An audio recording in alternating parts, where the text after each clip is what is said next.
আসসালামু আলাইকুম বন্ধুরা, কেমন আছেন সবাই? পারভিন ভিলেজ ফুডে আরেকটি নতুন ভিডিওতে আপনাদের সবাইকে স্বাগত। এখানে আজকে আমি নিয়েছি দেখুন দেশি কার্প মাছ, এটাকে গোল্ড ফিশ বলে। এই মাছ আমি কেটে রান্না করে আপনাদের মাঝে শেয়ার করব। তো কেউ কোথাও যাবেন না, সবাই পুরো ভিডিওটা দেখবেন। এই দেখুন, এই মাছে কিন্তু খুব বেশি আঁশ থাকে না, এই যে মাঝে মাঝে দু একটা করে আঁশ থাকে। এগুলো হাত দিয়ে এভাবে উঠিয়ে দিলেই হবে। হাত দিয়ে হাতে গন্ধ আসবে।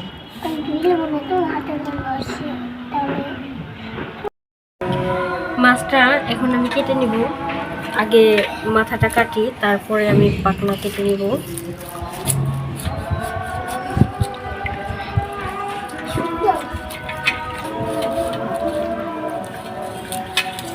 পেটটা দেখা যাচ্ছে, মনে হয় কি সত্যি তো ডিম হয়েছে। এই দেখুন অনেকটাই ডিম হয়েছে। তো এখন আমি এই লেজার দিক থেকে কেটে নিব, তারপর ডিমটা বার করতে হবে।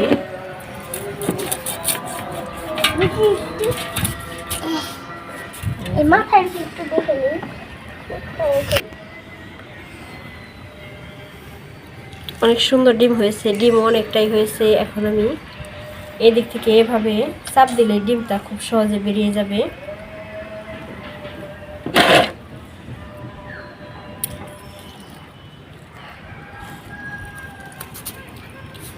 একদম টাটকা মাছ।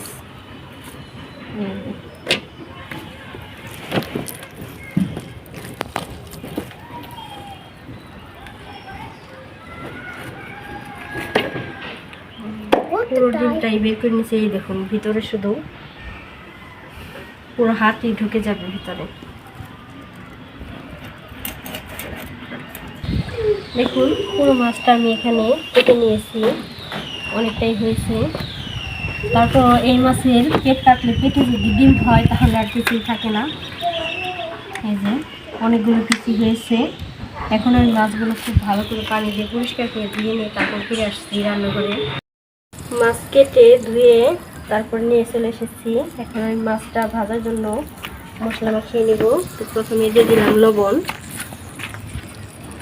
এরপরে দিব হলুদের গুঁড়া,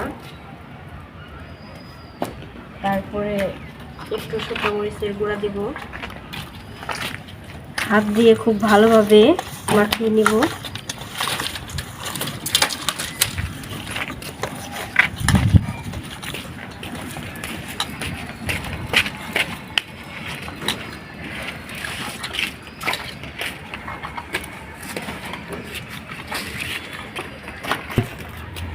চুলায় কড়াই বসিয়ে দিয়েছি, কড়াইটা ভালো করে গরম হয়ে গেছে। এখন দিয়ে দিব মাছ ভাজার জন্য তেল।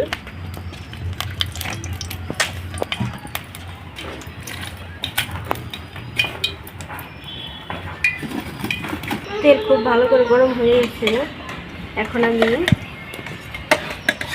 তেলের মধ্যে মাছগুলো ভেজে নেব।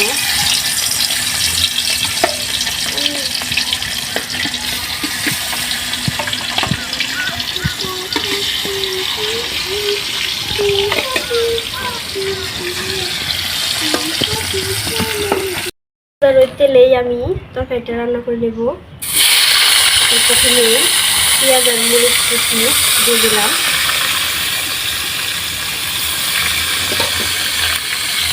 হালকা একটু ভেজে নিতে হবে।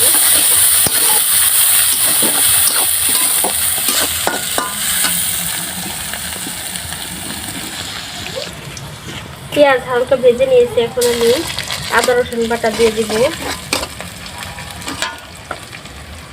মশলা কষানোর জন্য সামান্য পরিমাণে একটু পানি দিয়ে দিব।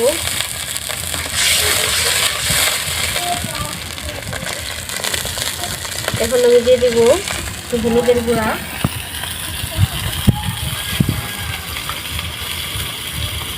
শুকনো মরিচের গুঁড়া,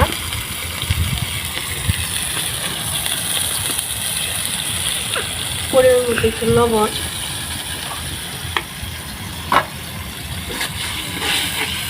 মশলাগুলো খুব ভালো করে কষতে হবে।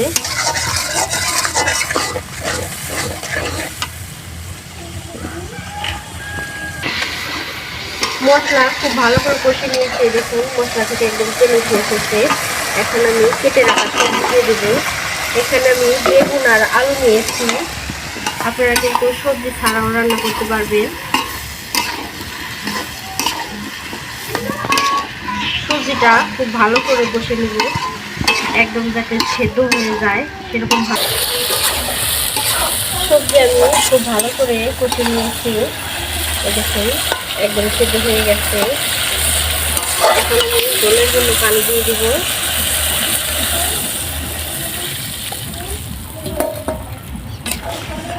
আর লাগবে না পানি। এখন শুধু ঝোলটা ফুটে উঠলেই তারপরে মাছ দিয়ে দিব।